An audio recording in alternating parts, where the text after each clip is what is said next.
Now let's use naive Bayes for email classification. So the first thing I'm doing, I'm importing my pandas as PD. And then next step, I read my CSV file. So my data is stored in data underscore spam.csv. You can take a look at this file. This file is right here. So this one contains two columns. You have category column and then you have message column. And so the category actually contains whether the message with email message, whether it's a spam or a ham. Ham basically refers to when it's not a spam. In other words, it's a good message. So the message right here in this particular case is go until Jurong point, all this like big giant string, that's your message. Okay, so I read my CSV file and I print the CSV file. So you can see I'm printing few records. In this case, it prints out the first 5 records. So the first message is ham, and this is the message right here. The second message is ham, and this is a message, and this is a spam right here, and this is a message right here. Okay, I want to see the shape of my data. I want to know how many rows and columns it has. Well, it tells me it's 5,572 rows and 2 columns. Now, I want to know, I want to make sure that my category column right here, this has only 2 values. Okay, I want to be absolutely sure of that. So what I'm doing, I'm just calling this inbuilt method called n unique. When I run this, it prints out the values. It says there are only 2 values that are it prints out essentially the number of unique values. In this case, the number of unique values is 2, which is good. I just wanted to be confirmed of that.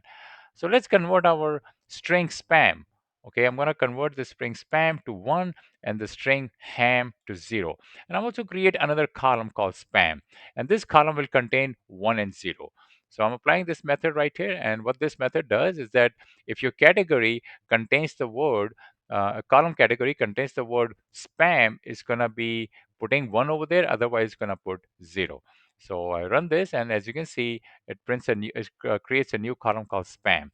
Now this spam column is going to contain 0 when it's ham, and it's going to contain 1 when it's going to contain 1, 1 over here when this is spam. So you can see that it's working fine. All right. Next thing is let's separate our features and targets. So in this case, my x equal to df message. This is my feature space right here. And this is my label. This is my target right here.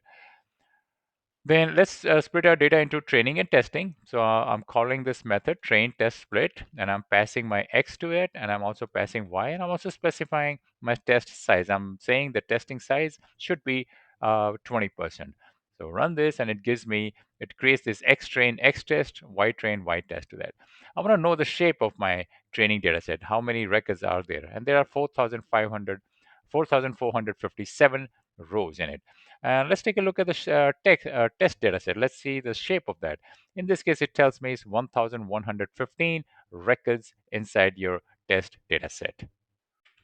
Now I want to convert my messages into vector form. And the way we do this thing is something like this. Imagine this is a corpus. Okay, this corpus consists of these 4 documents. Document 1, document 2, document 3, document 4. And let's say your vocabulary, given from this small little corpus, your vocabulary will consist of these words: and, document, first, is, one, second, the, third, this, because this corpus right here, it contains only these words. So these are the unique words that's present. So we can now, once we know this thing, we can create a vector representation of each one of these documents. So let's look at the first document. The vector representation of the first document is this right here. And the way you create these numbers is you look at these each one of these words, and you see if this word is present inside the first document or not. So let's look at this first one. In this case, my and, it is not present. You can see there is no and over here. So because there is no and, it's going to be 0, comma, comma, and then it's going to say 2, because the word document is present inside my first, this right here, twice. You can see the word document over here, that's 1, and document 2 twice. So that's why you see 2. Now let's look at the word first. Well, is there a word first present over here? Well, the answer is yes, there is, right there. There is a first. And how many times is present? Only 1. So it says 1. And what about is? Is the word is present? Well, there is. There is one is over here. So it's going to be 1 right here. What about 1? Is 1 present? Well, I don't see any 1 over here. There is no 1. So in this case, it's going to be 0. Same thing with second. You don't see any second in here. So second is going to be 0. And same thing with your the. So it's basically counting and it's looking if the word is present or not. If it's present, then depending on how many times it's present, it's going to write 1. If it's not present, it's going to be 0.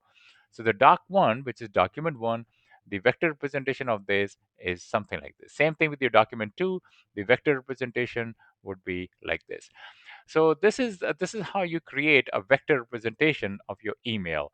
So in scikit-learn, there is actually there is a function called count vectorizer that actually does that for you. So in this case, I'm calling that method count vectorizer, and I'm giving it my xtrain. Feeding it my training data, and then it's converting that training data into your vector form. And I can actually you can actually view some of the values. So in this case, I'm just printing out the first two values, and this is the first two values. Actually, most of these numbers are going to be 0 because it's very sparsely populated.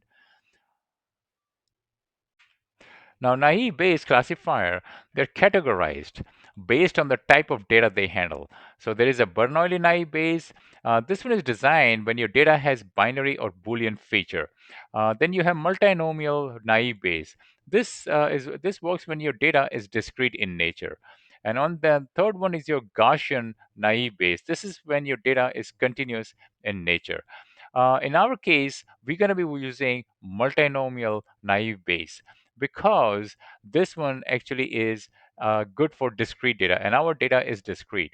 And generally, you use multinomial naive Bayes when you have to use text classification or document categorization. In these types of tasks, generally you use multinomial naive Bayes. So in this case, I'm importing my multinomial naive Bayes, and I'm training it by feeding the training data right here, and I'm also giving it the white train. Okay, then I just train this model and it gets trained because this is not a big file, it's a small file, so it gets trained pretty fast. And now let's test this thing on two email. So I just copied and paste two little messages from the text file. And I know this one right here, this is my first message, and this one is my second message. So my first message I know is 1, and the second message is 0. I already know that because I got it from there. Okay, so in this case, first thing I'm doing, I create my email, a list of emails. In this case, only two emails. I transform that using this, in the vector form, this right here, using count vectorizer. So I transform that into a vector count, and then I'm making a prediction right here. So when I run this, it makes a prediction that the first email is 1, and the second prediction is the second email is 0. 1 in this case refers to it's a spam. All right, let's check the accuracy on the test data set. So now I'm feeding my whole test data set and I get my value. So in this case, I calculate the score. And to calculate the score, all you have to do is just feed the test data set and also feed the label for your test data set. So in this case, the answer comes out to be 98.38. In other words, it's 98% accurate. So this is how you can use naive Bayes for your email spam classification.